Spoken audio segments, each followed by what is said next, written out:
Charlotte Whitmore had 48 hours to prove she was telling the truth. The evidence against her filled an entire folder. The complaint was detailed, professional, convincing, and if she failed to dismantle it before Friday morning, 6 years of hard work would disappear with a single signature. What frightened her wasn't the accusation itself. It was the fact that most of the evidence was real. The emails were real. The meetings were real. The recommendations were real. Someone had simply removed the parts that told the whole story. Now a major client believed she had caused a costly dispute. Senior management believed there was enough evidence to investigate her. Some of her colleagues had already started distancing themselves, and Charlotte sat alone in a glass conference room overlooking London, wondering how a career she had spent years building could collapse so quickly. But there was something none of them knew. Something hidden inside months of overlooked conversations, forgotten meeting notes, and small moments that most people would never remember.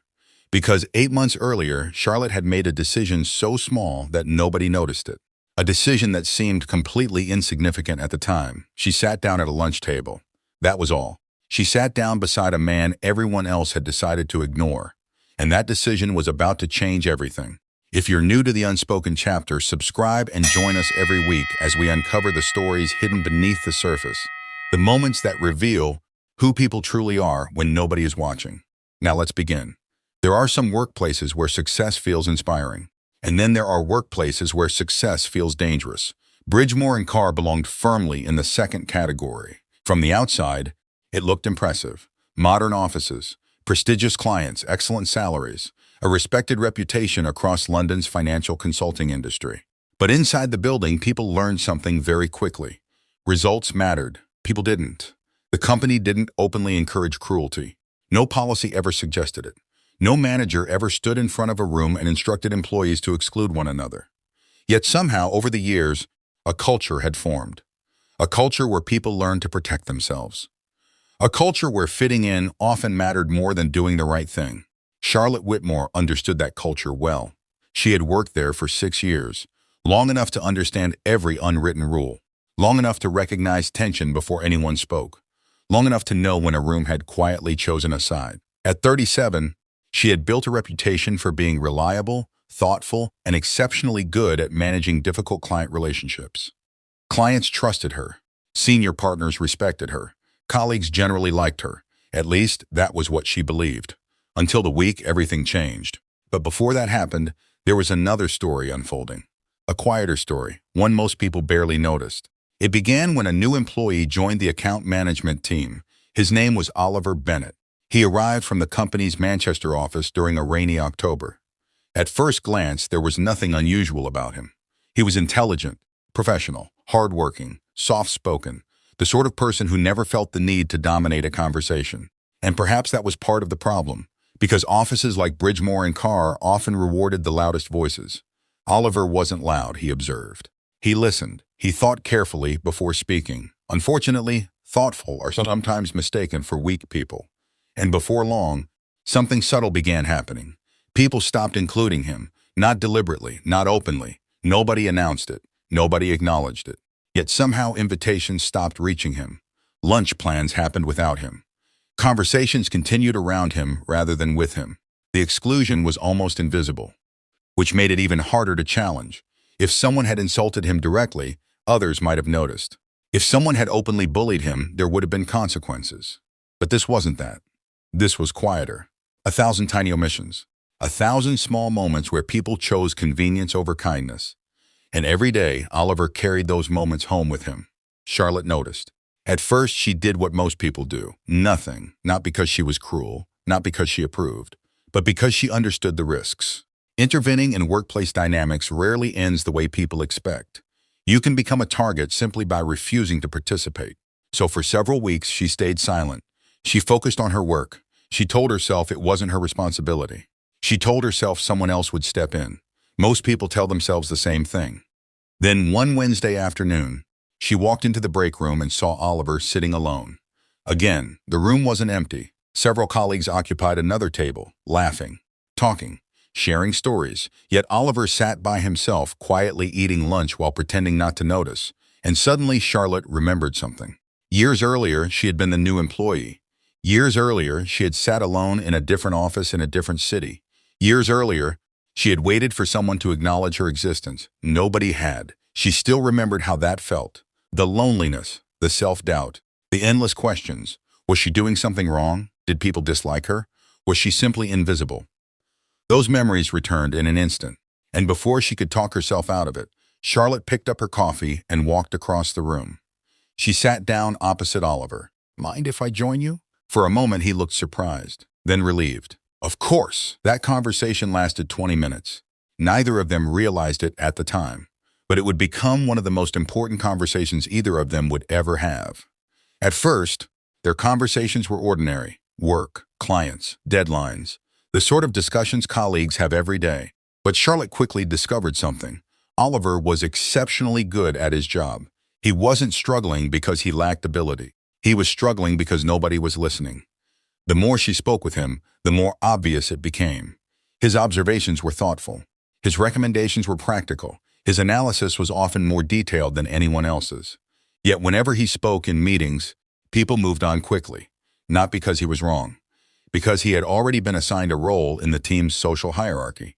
And once people assign someone a role, they rarely question it. Charlotte began making small changes. Nothing dramatic, nothing performative. She simply started acknowledging him. When Oliver suggested an idea during meetings, she made sure it wasn't ignored. When someone accidentally left him out of an email chain, she added him. When his work deserved recognition, she said so. Small actions, small choices. Yet something remarkable happened.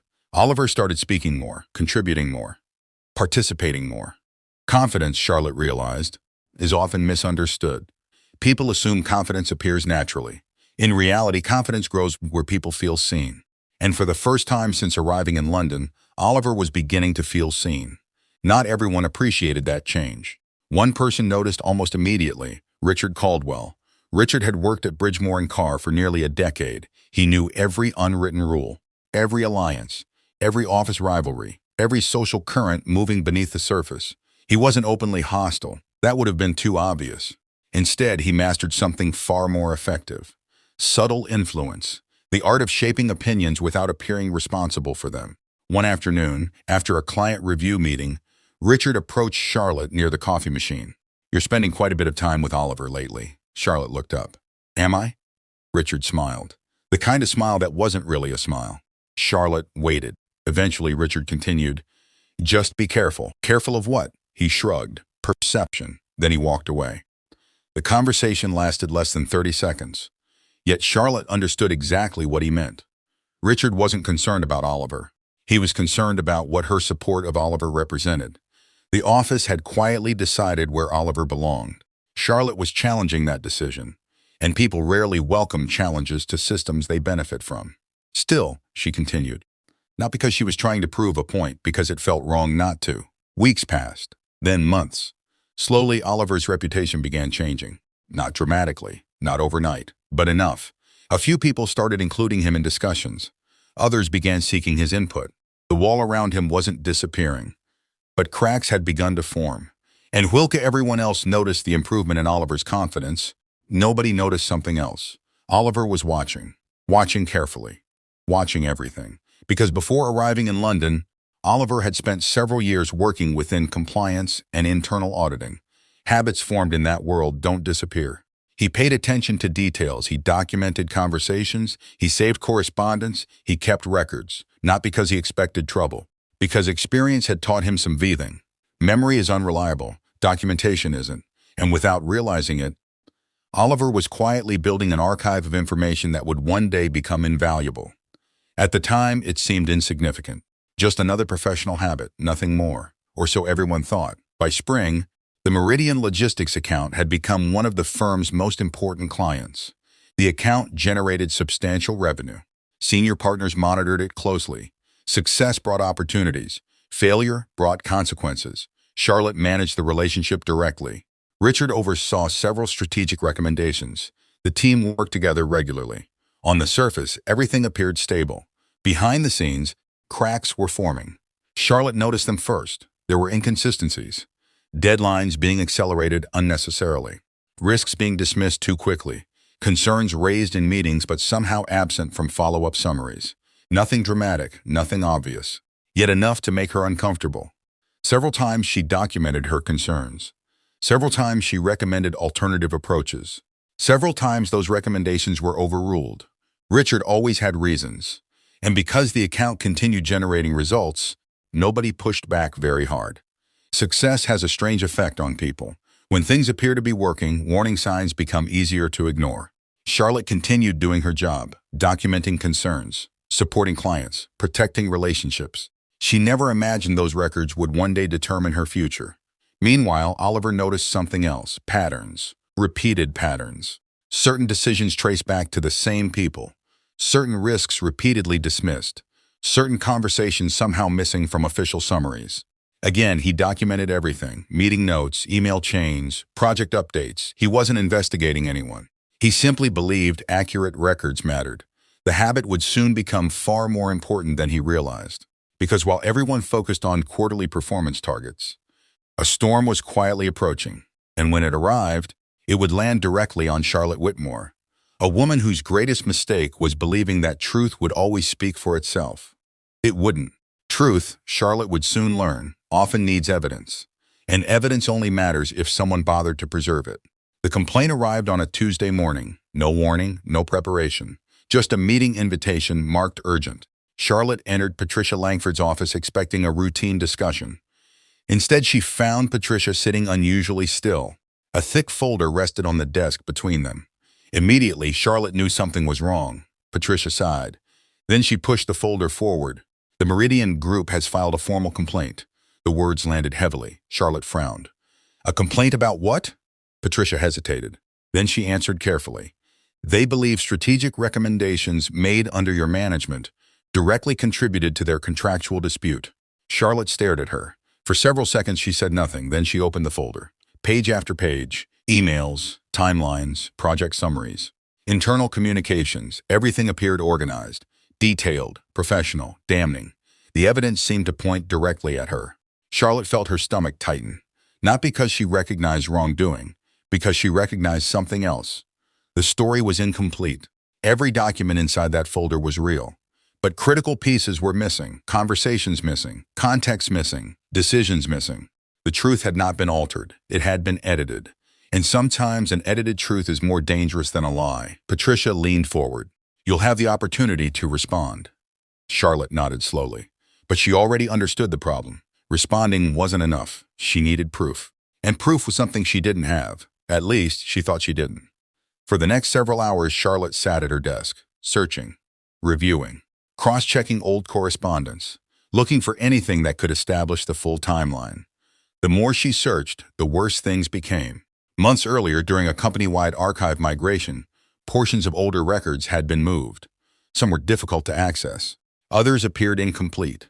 The evidence she needed seemed buried beneath layers of missing information. By late afternoon, she felt exhausted. For the first time in years, fear began creeping in. Not fear of losing a position, not fear of losing income. Fear of being remembered for something she hadn't done. Fear of having her integrity questioned. Fear of watching years of trust disappear because she couldn't prove what she knew was true. Then her phone vibrated. An internal message from Oliver Bennett. 3 words. "I found something." Charlotte stared at the screen. A second message followed. "Meeting room 12. Please come." Immediately. When Charlotte entered the room, Oliver was already there. A laptop sat open beside several folders. He looked calm. Almost unusually calm. Charlotte closed the door behind her. "What did you find?" Oliver didn't answer immediately. Instead, he opened a file. Then another, then another.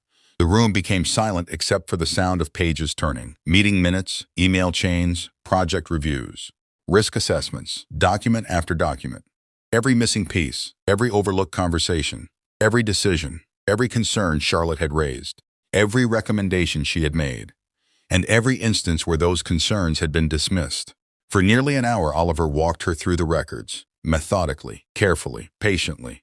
The complete history of the Meridian account unfolded before them, and with every page, a clearer picture emerged. Charlotte had not created the problems. She had repeatedly warned about them. The documentation proved it. Finally, she looked up, a question forming in her mind. "Oliver," he stopped, "how do you have all of this?" For the first time, he smiled, not proudly, just honestly. "I keep records." Charlotte laughed softly despite the situation. Clearly, his expression became serious again. Then he said something she would never forget. "When I arrived here, nobody knew who I was." He paused. "Most people never bothered to find out." Charlotte listened. "But because people overlooked me, they also overlooked what I was doing." He glanced at the folders. "I documented everything." Another pause. Then he looked directly at her. "And because one person treated me like I mattered, I made sure the truth mattered too." Charlotte felt her throat tighten. Not because she was emotional, because she understood exactly what he meant. This wasn't repayment. This wasn't revenge. This wasn't even loyalty. It was something deeper. Respect. The kind of respect that grows when someone feels genuinely seen. 2 days later, Charlotte returned to the conference room where her future would be decided. The same room from the beginning of our story. The same room where careers could change in a single afternoon. Senior partners attended. Patricia attended. Members of leadership attended. The atmosphere was tense. Charlotte stood, opened the folder, and began. She didn't attack anyone. She didn't accuse anyone. She didn't dramatize anything. She simply presented facts, one document at a time, one timeline at a time, one decision at a time. Slowly, patiently, clearly, the complete story emerged. The story hidden beneath the complaint. The story missing from the original evidence. The room grew quieter with every page. Questions began changing. Assumptions began shifting. Conclusions began unraveling. By the end of the presentation, nobody was looking at Charlotte the same way. Not because she had defended herself brilliantly, because the truth had finally been allowed to speak completely. Several weeks later, the complaint was formally withdrawn. A broader internal review followed. Additional findings emerged. Processes changed. Leadership addressed issues that had gone unnoticed for years. And eventually, Richard Caldwell left the company. No public scandal, no dramatic confrontation. Just consequences following facts. Exactly as they should. Years later, Charlotte would struggle to explain what she learned from that experience. Because the lesson wasn't about office politics. It wasn't about investigations. It wasn't about winning. The lesson was simpler than that, and perhaps more important. Most people think life changes because of big decisions. The reality is often very different.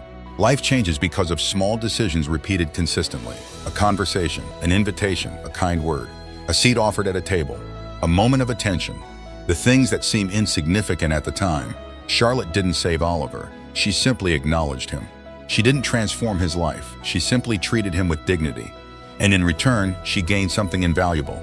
Not protection, not favor, not advantage. Trust. The kind of trust that cannot be purchased. The kind that only grows when people feel respected. Meanwhile, Oliver continued building his career. His reputation grew. His responsibilities increased. And eventually, he became known throughout the organization for two things: attention to detail and fairness. Years later, when new employees joined the company, he often shared the same advice. Advice nobody expected.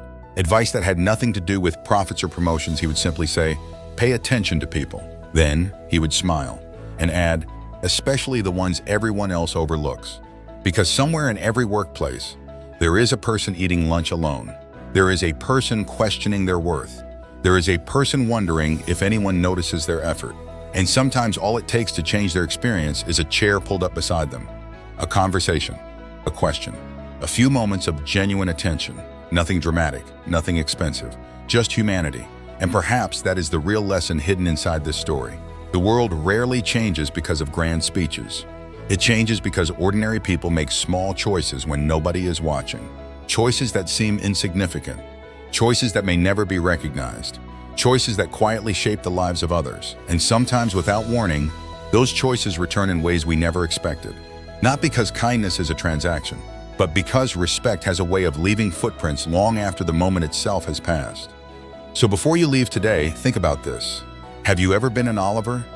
The person sitting quietly at the edge of the room? Or have you been a Charlotte? The person who chose to notice? Perhaps you've been both. Most of us have. And if this story reminded you of a chapter from your own life, share it in the comments. Because the stories people carry silently are often the ones that matter most. And if you enjoy stories about character, courage, integrity, and the quiet decisions that shape our lives, subscribe to the Unspoken chapter. Every week, we uncover the moments hidden beneath the surface. The moments that reveal who people truly are when nobody is watching. Until next time, remember, kindness is rarely loud, but its impact can echo for years.